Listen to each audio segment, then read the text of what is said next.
Hi, boys and girls. This is Miss Barnes, and good morning. We are on lesson 4 of our early explorations of North America. And before we start, I just wanted to do a brief review of Christopher Columbus. So, Christopher Columbus was one of the first known Europeans to discover the islands of the Caribbean. Now, they were not the first people there, though. Christopher Columbus made this voyage across the Atlantic Ocean because he wanted to find a shorter route to the East Indies, which is where the Europeans went to trade and get gold and spices. And Christopher Columbus' sponsors, so the people who paid for his voyage, were King Ferdinand and Queen Isabella of Spain. Now, he was trying to go to the East Indies, but he actually found the West Indies. And he did not know that he found the West Indies. He went his whole entire life, boys and girls, thinking that he found the East Indies. So, our reading today is about another explorer called Juan Ponce de Leon. And we're going to read about his explorations and a little bit of how he is connected to Christopher Columbus. Now, before we get started, we are going to go over our vocabulary. So our first vocab word is colonization. It is a process of taking control of an area and sending people to the newly controlled land to develop a settlement there. So that's kind of like Christopher Columbus going to the new land, and then some of his people that went on the voyage with him staying there so that they can set up a land for themselves in this new area. Second word is expedition. It's a journey taken for a specific purpose, often by a large group of people. So Christopher Columbus went on an expedition, and our new explorer, Ponce de Leon, will go on one as well. We have our next word, intriguing. It means extremely interesting. We have the word mistreatment.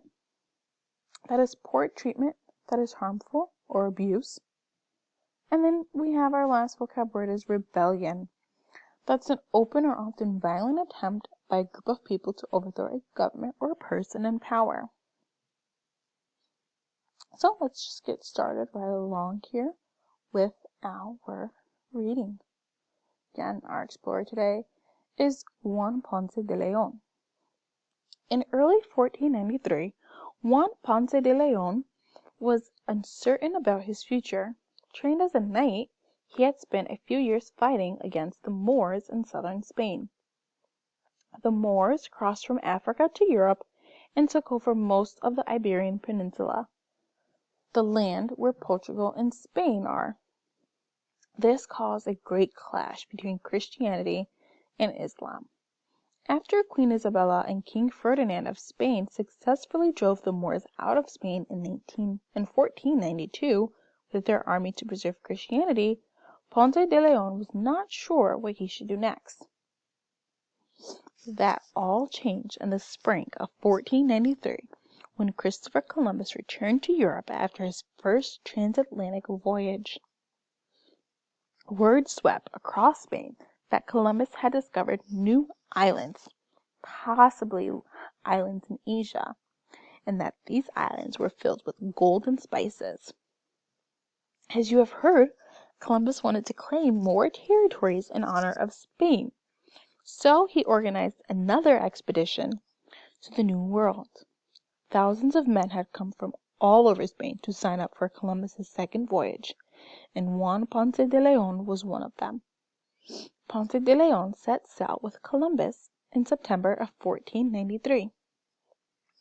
He was with Columbus when the explorer returned to the fort on Hispaniola and found that it had been destroyed.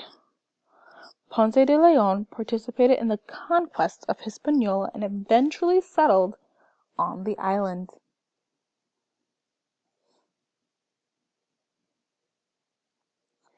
In 1504, there was a rebellion on the eastern side of Hispaniola. The Taino, angered by the years of mistreatment by the Spaniards, rose up and fought for their freedom. Ponce de Leon played an important part in stopping the rebellion. and as a reward was given a piece of land on Hispaniola, appointed by the governor of the island, and assigned a number of slave laborers to help him cultivate a plantation.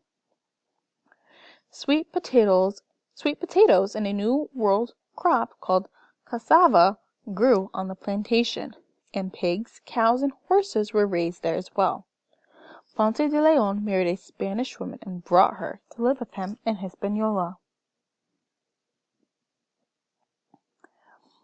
By 1506, Ponce de Leon had established himself as a notable person on the island of Hispaniola. He might have settled there for the rest of his life, enjoying the life of a wealthy plantation owner, but he had an adventurous streak.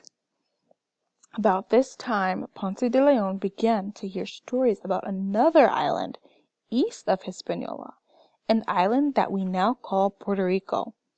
He had heard intriguing stories about gold on the island, and he decided to explore it. Ponce de Leon led an expedition to Puerto Rico in 1506. He brought with him a cousin who had learned the native language and could serve as a translator. So my question for you boys and girls is, what would a translator be expected to do?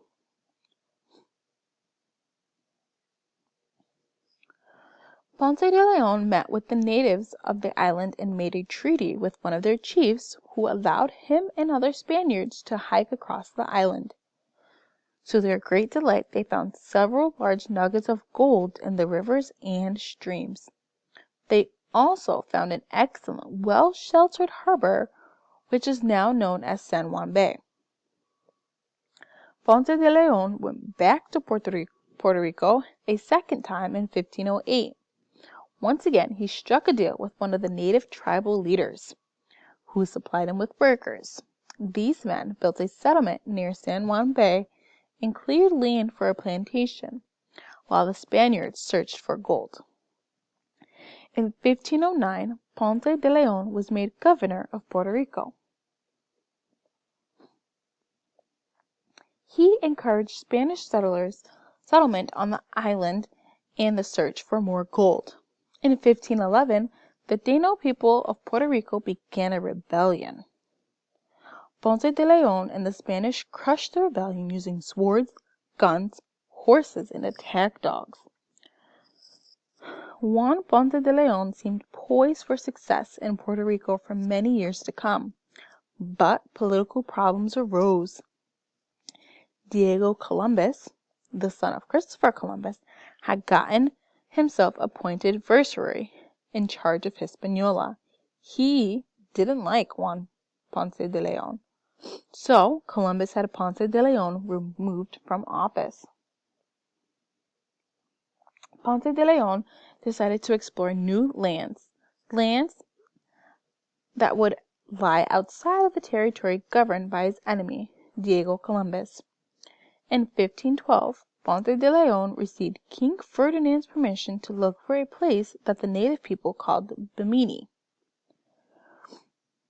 What do you think Ponce de Leon was hoping to find in Bimini? If you thought he was looking for gold, that's a good idea. It shows that you've been paying attention. The Spanish were usually looking for gold on their explorations, and Juan Ponce de Leon was no exception. However, tradition has it that Ponce de Leon may have been looking for something else as well. Some historians wrote stories after Ponce de Leon's death saying that he was searching for a magical fountain called the Fountain of Youth on the island of Bimini. According to legend, an old man who bathed in the water of this fountain would regain his youth.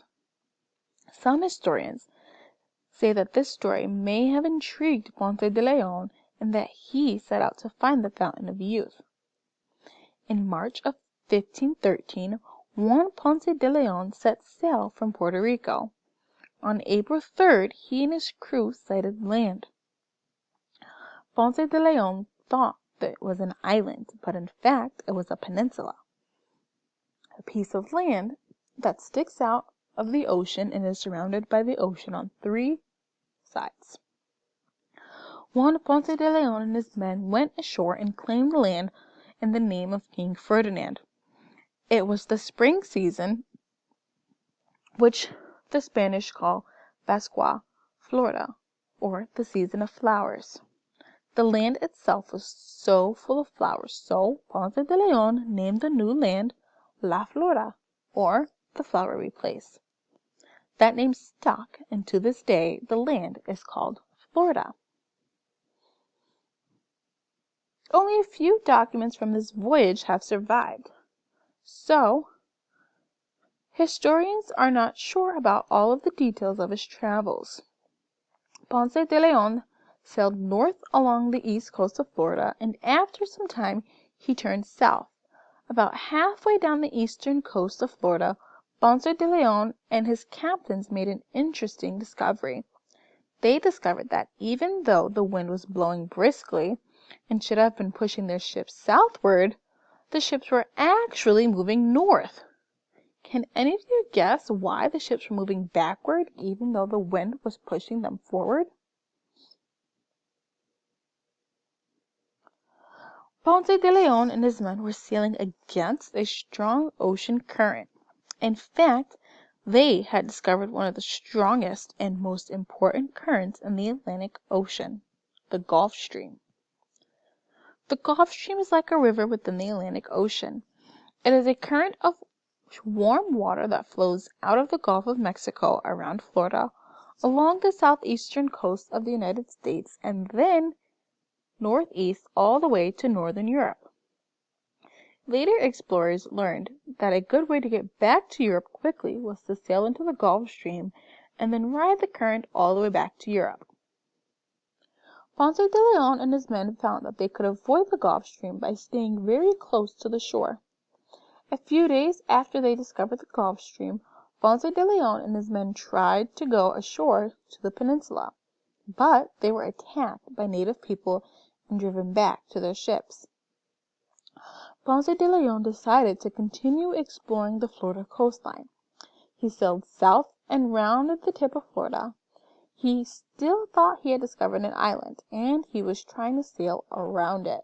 But remember, boys and girls, it's a peninsula, so it's only surrounded by water on 3 sides.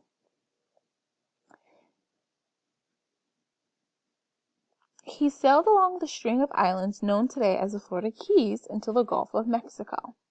Then he turned north and explored the western coast of Florida. He anchored for a while along the coast, probably around the area now known as Charlotte Harbor. But Ponce de Leon and his men were attacked several times, so they didn't stay too long. Eventually, Ponce de Leon decided to return to Florida and report on the lands he had discovered. He returned to Puerto Rico and report on. Eventually, Ponce de Leon decided to return to Puerto Rico and report on the lands he had discovered. On the way back, he and his men visited islands off the coast of Florida that were home to thousands of sea turtles. Ponce de Leon named these lands Tortugas or Tortugas, the Spanish word for turtles. Ponce de Leon went back to Spain to tell the king about his discoveries. He was not able to return to Florida for several years. So, in 1521, he launched a second expedition focused on colonization. Ponce de Leon wanted to establish a Spanish colony in Florida. He loaded his ships with more than 200 men, including farmers and priests. He also brought horses, sheep, pigs, and goats. Ponce de Leon and his men landed somewhere along the southeastern coast of Florida. We don't know where exactly. They began setting up a colony, but after a few weeks they were driven away by the Colusa Indians, Native Americans of the region. Ponce de Leon was wounded in an attack when an arrow struck him in the thigh. The Spaniards gave up their Florida settlement and retreated to Cuba. While in Cuba, Ponce de Leon's wound became infected. He died in July of 1521. Some years later, his remains were transferred to San Juan, Puerto Rico, the city he had founded many years earlier.